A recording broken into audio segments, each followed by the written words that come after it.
Simbiosis.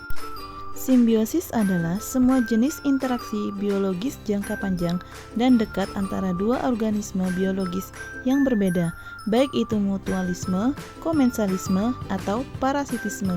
Organisme yang terlibat tersebut masing-masing disebut simbion, bisa berasal dari spesies yang sama atau berbeda. Simbiosis ini terbagi menjadi 3 bagian, yaitu yang pertama, simbiosis parasitisme, yang kedua, simbiosis komensalisme, yang ketiga, simbiosis mutualisme. Yang pertama, simbiosis parasitisme, yaitu suatu hubungan di antara dua spesies atau organisme di mana satu spesies mendapat keuntungan sedangkan spesies lainnya dirugikan. Berikut adalah contoh simbiosis parasitisme. Di sini ada pohon sarikaya yang sudah ditumbuhi benalu.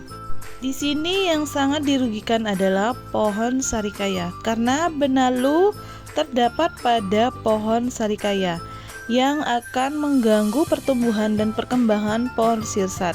Sedangkan benalu tersebut mendapatkan keuntungan berupa tempat tinggal. Contoh yang kedua yaitu nyamuk dengan manusia. Di sini yang sangat dirugikan adalah manusia karena nyamuk mendapatkan keuntungannya berupa menghisap darah manusia sedangkan manusia kehilangan darahnya. Yang kedua yaitu simbiosis komensalisme.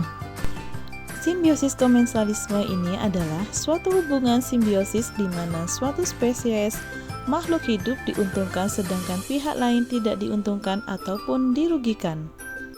Contoh tanaman simbiosis komensalisme yaitu di sini ada sirih gading dengan inangnya. Tumbuhan sirih gading ini mendapatkan keuntungan yaitu tempat tinggal untuk tinggal dan strategi untuk mendapatkan sinar matahari, sedangkan tumbuhan inangnya tidak merasa efek tertentu.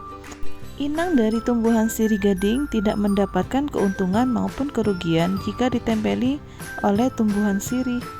Contoh yang kedua yaitu bunga anggrek dengan pohon yang tinggi.